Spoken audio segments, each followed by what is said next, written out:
The Influence of Concert Music in Film Scoring, Part 1. You're probably wondering what James Horner score you just heard. It's in a lot of James Horner scores. Yeah. That particular one was from the film Rachmaninoff's First Symphony.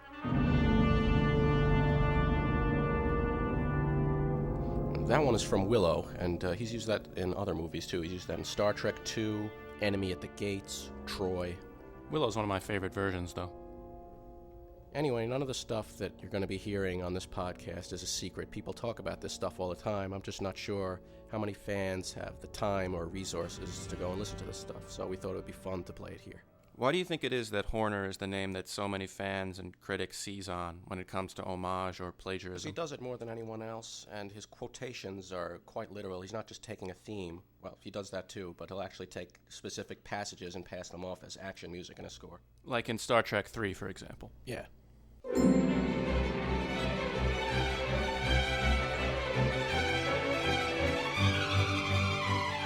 Here is Prokofiev's Romeo and Juliet.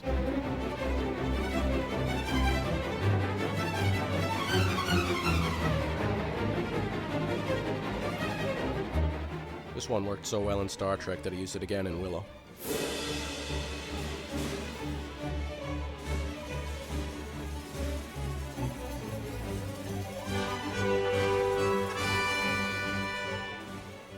Here's an excerpt from Horner's moving score for Field of Dreams.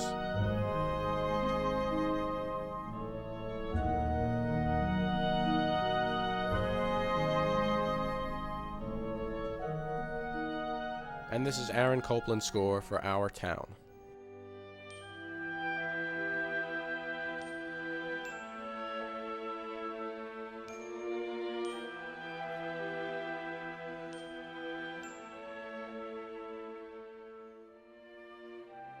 Here's Field of Dreams again.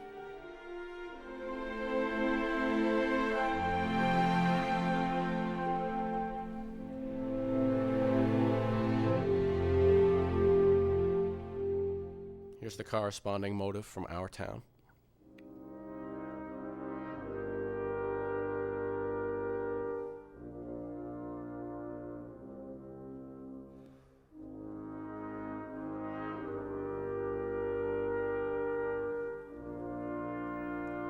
We don't want to go overboard with Field of Dreams, but here's one more motive from it.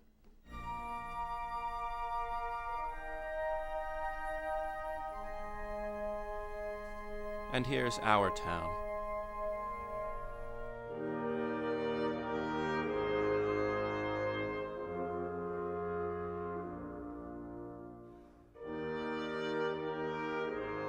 Technically, Our Town is a film score, but it's by Aaron Copland, who's known more as a concert composer, so we thought it was still relevant in this discussion. Yeah, we're cheating a little bit.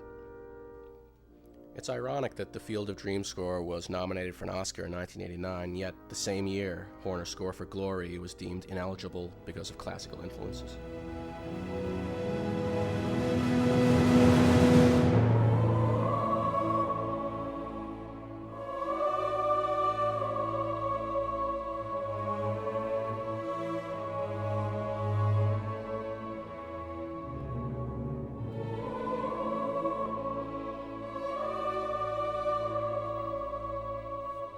And one of those influences was Prokofiev's Ivan the Terrible.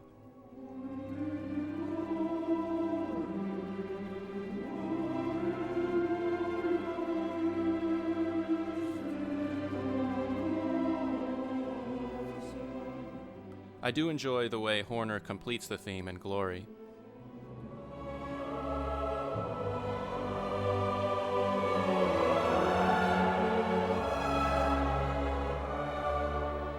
But then again, that could be from something else I just haven't heard yet. Right. Homage in and of itself isn't necessarily a bad thing if you do something new and fresh with the material. Right, like Michael Kamen did with Sibelius' Second Symphony in the Dead Zone. Here's the Sibelius.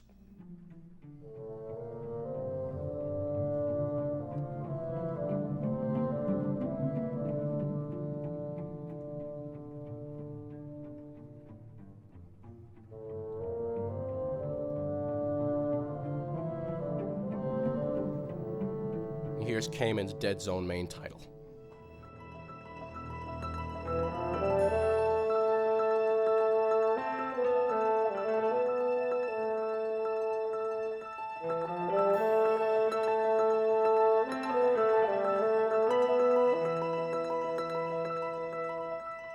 Not only does he change the setting of the melody, listen to how he harmonizes it later on.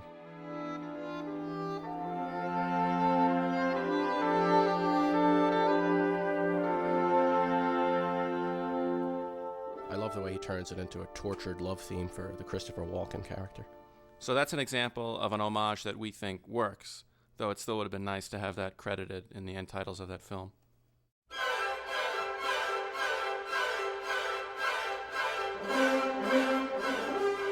No, that's not E.T. That's Howard Hanson's Second Symphony. This is E.T.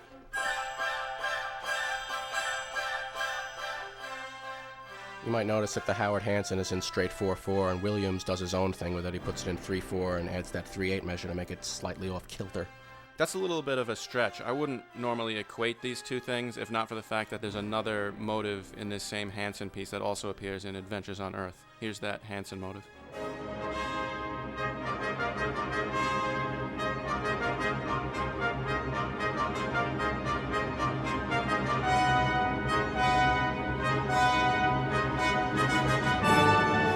And here, of course, is E.T.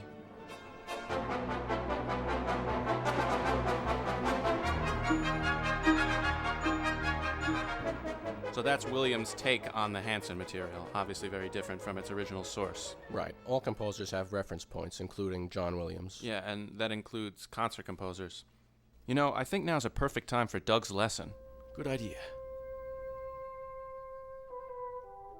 Igor Stravinsky's The Rite of Spring is one of those compositions that pretty much defined an entire generation of composers. Its 1913 premiere in Paris literally caused a riot, but it also brought a whole new collection of sounds to the orchestral palette. Film composers, being very fond of new orchestral sounds, have often turned to this work for inspiration. Take a listen to this passage from John Williams' score to the original Star Wars.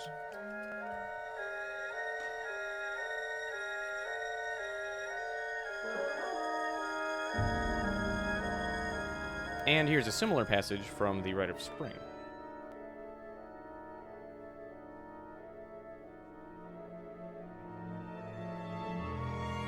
One's about two droids wandering around a barren desert planet, the other's about ritualistic dances in pagan Russia. Incidentally, Rite of Spring helped bring about the collapse of a movement in Russian art known as Scythianism, which could mean that Williams was making a clever musical pun, though that is incredibly unlikely. Okay, here now is a bit of the Night Battle cue from Jerry Goldsmith's First Night.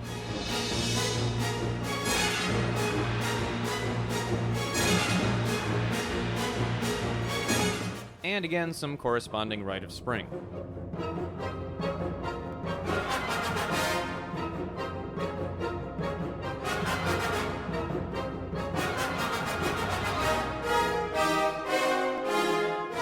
Perhaps not as close as the Williams, but the relationship is still clearly there.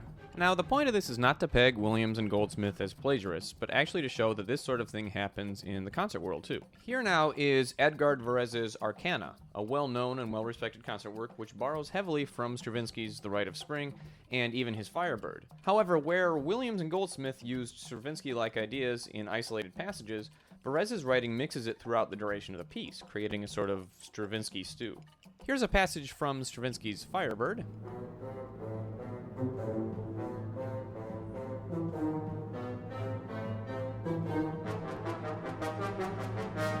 And listen to how many of those ideas get jumbled up and rearranged in the beginning of Arcana. Varèse uses a near literal quote of the Stravinsky a few more minutes in.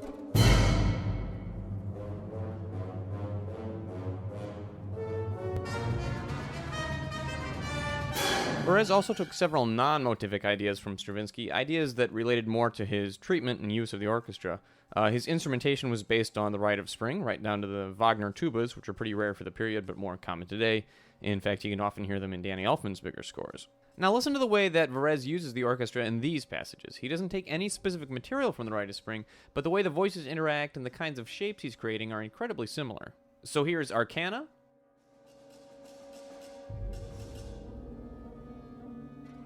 You hear the rebounding strings there?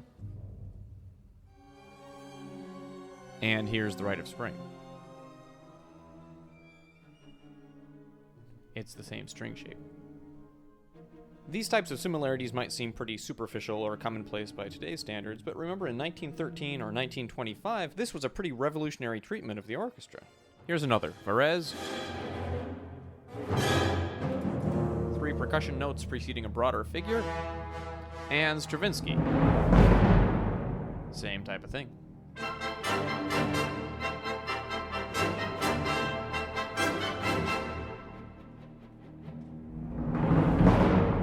But here again is a passage from John Williams' Star Wars. The funny thing is, the Williams has things in common with both the Varese and the Stravinsky, so who got what from whom, and at what point does it stop even mattering? Stravinsky's own take on plagiarism was best summed up in his quote, "Lesser artists borrow, great artists steal," so you can decide for yourselves what that means. Igor Stravinsky once said, "Lesser artists borrow, great artists steal, and really great artists write Star Trek too."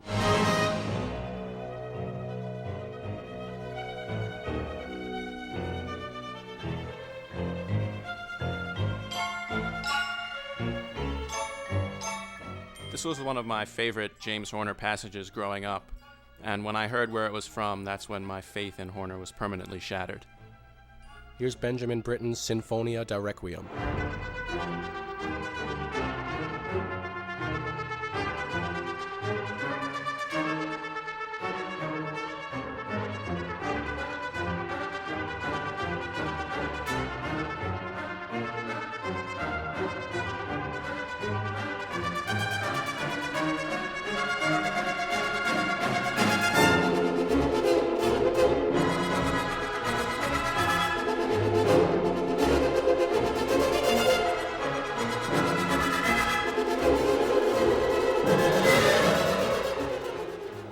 Horner used the passage again in his 1985 score for Cocoon.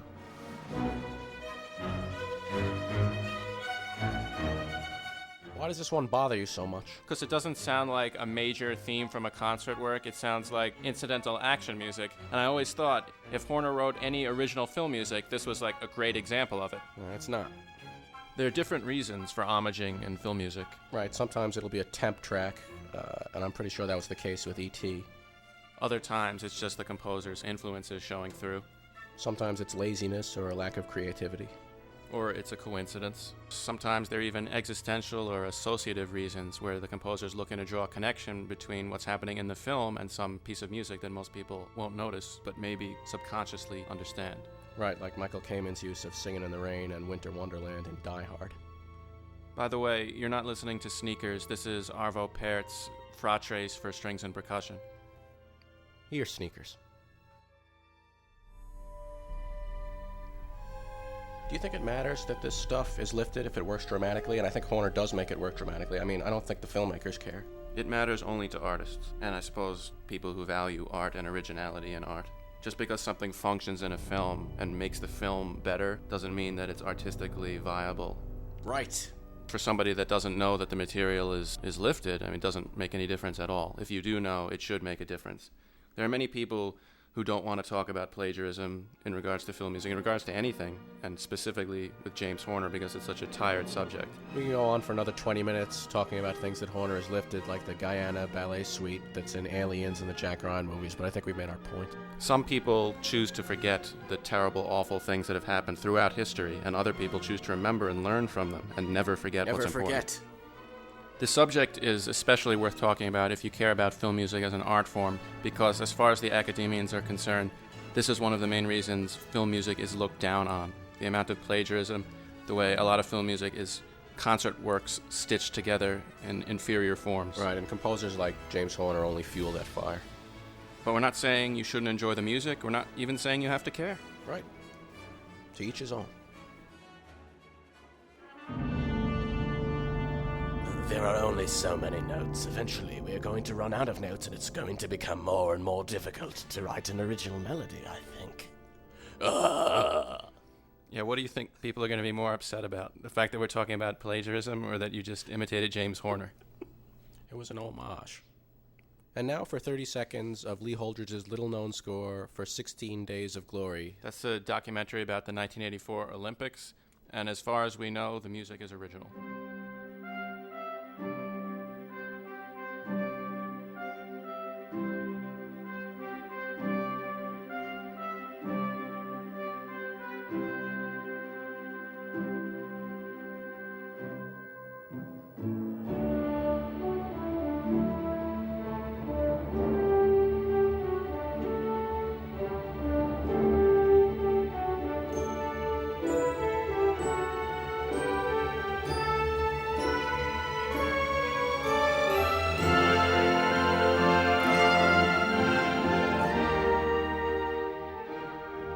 By the way, at the beginning of this podcast, we called it Part 1.